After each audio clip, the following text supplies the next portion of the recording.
ஒரு அழகான காடு ஒன்று இருந்துச்சு. அந்த காட்டில் நிறைய பறவைகள் வாழ்ந்து வந்துச்சு.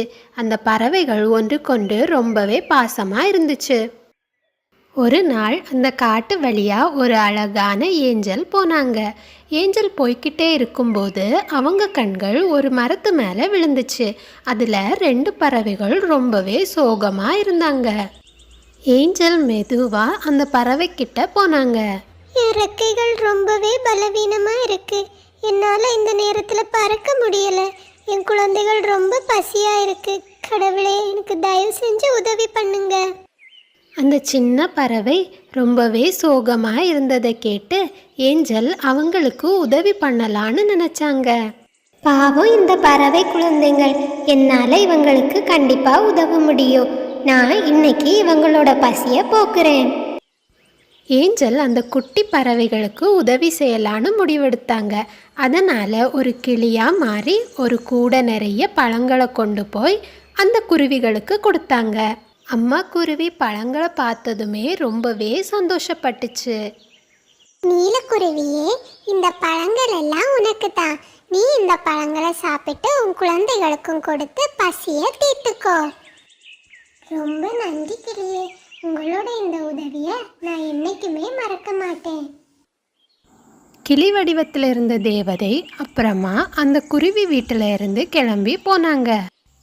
ஏஞ்சல் அப்புறமா ஒரு அழகான பூந்தோட்டத்துக்கு வந்து அவங்களோட சொந்த உருவத்துக்கு மாறினாங்க. இன்னைக்கு இந்த குட்டி பறவைகளோட பசியை நான் போக்கிட்டேன்.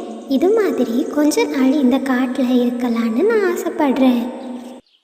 ஏஞ்சல் கொஞ்ச நாளைக்கு அந்த காட்டில் இருக்கணும்னு ஆசைப்பட்டு ஒரு அழகான வெள்ளை பறவையாக மாறினாங்க. மாறி ஒரு மரத்து மேலே போய் உட்கார்ந்தாங்க. ரொம்ப பசி எடுக்குது. யாராவது எனக்கு கொஞ்சம் உணவு கொடுங்க. தயவு செய்து உதவி பண்ணுங்க. இப்படி அந்த வெள்ளை பறவை வடிவத்தில் இருக்கிற தேவதை காட்டில் உள்ள பறவைகள்கிட்ட உதவி கேட்டாங்க. அந்த சமயத்தில் மீனுக்குருவி இரையை எடுத்துக்கிட்டு அதனோட கூட்டுக்கு போச்சுது. போயிட்டு இருக்கிற வழியில் மீனுக்குருவி வெள்ளை பறவை உதவி கேட்டுக்கிட்டு இருப்பதை பார்த்துச்சு. அப்போது அதுக்கு பக்கத்தில் போய் உட்கார்ந்துது. வெள்ளை பறவையே, நீ இந்த காட்டுக்கு புதிதாக வந்திருக்கியா? உன்னை இந்த காட்டில் நான் பார்த்ததே இல்லை. எனக்கு ரொம்ப பசியாக இருக்குது. நான் சாப்பிட்டு ரொம்ப நாள் ஆச்சு. தயவு செய்து எனக்கு கொஞ்சம் உணவு தருவீங்களா? வெள்ளை பறவை இப்படி கேட்ட உடனே மீனுக்குருவி அதனோட மனசில் நினச்சது, என்னுடைய உணவை இந்த பறவைக்கு கொடுத்துட்டேன்னா நான் உணவுக்கு என்ன செய்கிறது? பரவாயில்ல, நான் சாப்பிட்லன்னா இன்னைக்கு மட்டும்தான் பசியாக இருப்பேன். ஆனால் இந்த பறவை சாப்பிட்லேன்னா இது பசியால் இறந்து போயிடும். அதனால் நான் இதுக்கு கண்டிப்பாக உதவி செய்தாகணும் அப்படின்னு நினச்சிக்கிட்டே மீனுக்குருவி அதனோட உணவை அந்த பறவையோட தட்டில் போட்டுட்டு அங்கேருந்து பறந்து போயிடுச்சு. இந்த பறவையோட இதயம் ரொம்பவே அழகானது. கண்டிப்பாக அதனோட செயலுக்கு அதுக்கு பரிசை நான் கொடுப்பேன். மீனுக்குருவி பசியோடையே அதனோட கூட்டுக்கு திரும்பி போச்சுது. ஆனால் கூட்டுக்கு போனதுமே அதுக்கு ஒரு பெரிய அதிர்ச்சி காத்துக்கிட்டு இருந்துச்சு. மீனுக்குருவியோட வீடு முழுவதுமே இலவம் பழத்தால் நிறைஞ்சிருந்துச்சு. மீனுக்குருவி அதை பார்த்து ரொம்பவே ஆச்சரியப்பட்டுச்சு. அந்த வழியாக வந்த காலுக்காகவும் மீனுக்குருவியோட வீட்டில் நிறைய பழங்கள் இருப்பதை பார்த்து அதனோட பக்கத்தில் வந்து உட்காந்துச்சு. மீனுக்குருவி, நம்ம காட்டில் இருக்கிறதே ஒரு இலவ மரம்தான். அதில் கூட இவ்வளவு காய்கள் காய்க்காது. உனக்கு மட்டும் எப்படி இவ்வளவு காய்கள் கிடைச்சிச்சு? காலுக்காகவே, நான் இன்னைக்கு வர வழியில் ஒரு வெள்ளை பறவையை பார்த்தேன். அது பசியால் ரொம்பவே கஷ்டப்பட்டுச்சு. அதுக்கு நான் உணவு கொடுத்தேன். நான் நினைக்கிறேன் அதுக்கு உணவு கொடுத்தனால தான் எனக்கு இவ்வளோ பரிசு கிடைச்சு. ஆகா மீனுக்குருவி, இந்த வாய்ப்பு மட்டும் எனக்கு கிடைச்சிருந்தா நான் இந்த பழங்களை மார்க்கெட்டில் விற்று நிறைய காசு சம்பாதிச்சிருப்பேன். சரி, எனக்கு இப்போ சந்தைக்கு போக நேராச்சு. நான் கிளம்புறேன். காலுக்காகம் அதனோட மனசில் வெள்ளை பறவையை நினச்சிக்கிட்டே அதனோட வீடை நோக்கி போச்சு. காலுக்காகத்தோட மனைவி காலுக்காகத்துக்காக ரொம்ப நேரமாக காத்துக்கிட்டு இருந்துச்சு. என்னங்க இவ்வளோ லேட்டாக வரீங்க? நீங்கள் மார்க்கெட்டுக்கு போய் பழங்களை விற்க வேண்டாமா? சீக்கிரம் கிளம்புங்க. இன்னைக்கு வர வழியில கொஞ்சம் நேரம் ஆகிடுச்சு. நான் இப்போமே மார்க்கெட்டுக்கு போய் பழங்களை வித்துக்கிட்டு வரேன். காலுக்காகம் பழக்கூடையை எடுத்துக்கிட்டு மார்க்கெட்டை நோக்கி கிளம்பி போச்சு. மார்க்கெட்டுக்கு போயிட்டு இருக்கிற வழியில காலுக்காகத்துக்கு ஒரு யோசனை தோணுச்சு. இந்த பழத்தை மார்க்கெட்டில் விற்கிறதுக்கு பதிலாக வெள்ளை பறவைக்கு கொடுத்தா எனக்கு நிறைய பழம் கிடைக்கும். அப்போ சீக்கிரமாவே நான் பணக்காரன் ஆயிடலாம். அப்படின்னு நினச்சிக்கிட்டே காகம் வெள்ளைப்பறவை இருக்கிற இடத்த நோக்கி போச்சுது. அங்கே வெள்ளைப்பறவை உதவி உதவின்னு சத்தம் போட்டுட்டு இருந்துச்சு. காகம் அந்த பழக்கூடையை எடுத்து வெள்ளைப்பறவை கிட்ட கொடுத்துச்சு. பறவையே, என் கூடையில் இருக்கிற பழங்கள் உங்கள் பசியை போக்கும்னு நினைக்கிறேன். என் வீட்டில் எனக்கு நிறைய பழங்கள் இருக்கு. நான் அதை போய் சாப்பிட்றேன். நீங்கள் இதை வேறார சாப்பிடுங்க. காகம் வெள்ளைப்பறவை கிட்ட இப்படி சொல்லிட்டு அதனோட வீட்டுக்கு பறந்து போச்சு. வீட்டில் கூடை நிறைய பழங்கள் இருக்கும்னு நினச்சி ரொம்பவே ஆசையாக அது தன்னோட வீடை நோக்கி போச்சு.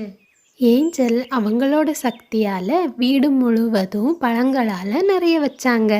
ஆகா, பார்த்தீங்களாங்க இந்த அதிசயத்தை? நம்ம வீடு ஃபுல்லாகவே பழக்கூடையால் நிறைஞ்சிருக்கு. காலுக்காகம் நடந்த எல்லா விஷயத்தையும் அதனோட மனைவி கிட்ட சொல்லுச்சு. ஆகா, இது நமக்கு கிடைச்சிருக்க ஒரு அருமையான வாய்ப்புங்க. எப்படியாவது அந்த பறவையை நமக்கு சொந்தமாக்கிக்கிட்டா நாம தான் இந்த காட்டிலே ரொம்பவே பணக்காரங்களாக இருப்போம்.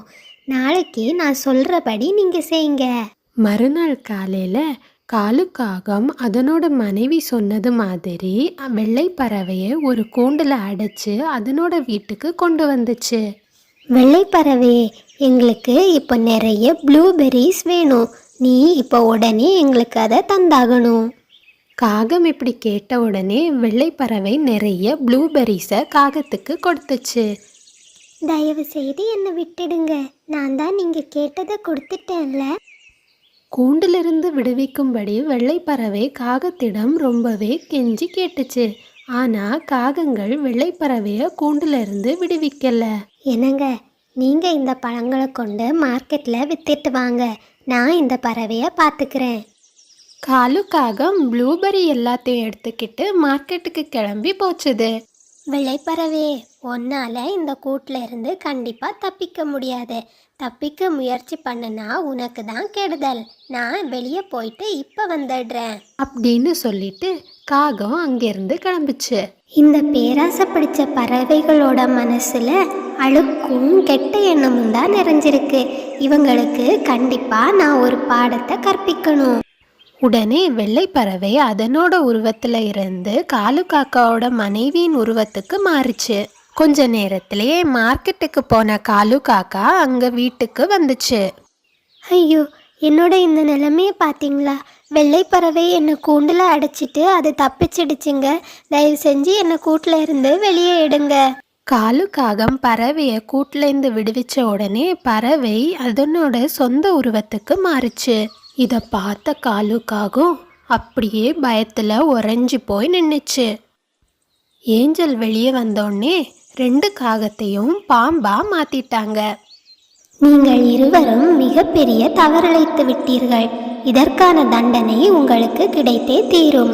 பேராசையால் பிறருக்கு துன்பம் இழைப்பது ஈடு செய்ய முடியாத இழப்பை உங்களுக்கு கொடுக்கும். 2 காகங்களுக்கும் சாபம் கொடுத்துட்டு ஏஞ்சல் அந்த காட்டில் இருந்து கிளம்பி போயிட்டாங்க. அன்று முதல் அந்த 2 காகங்களும் நாகப்பாம்பாவே அந்த காட்டை சுற்றி வந்துச்சு. பசங்களா, இந்த கதையிலேருந்து நாம் என்ன கற்றுக்கிட்டோன்னா, பேராசையால் மற்றவர்களை நாம் கஷ்டப்படுத்தினா அது நமக்கு பெரிய இழப்பை ஏற்படுத்தும். இது மாதிரி நல்ல கதைகளை நீங்கள் தினமும் கேட்கணுன்னா மறக்காமல் நம்ம சேனலை சப்ஸ்கிரைப் பண்ணி வச்சுக்கோங்க.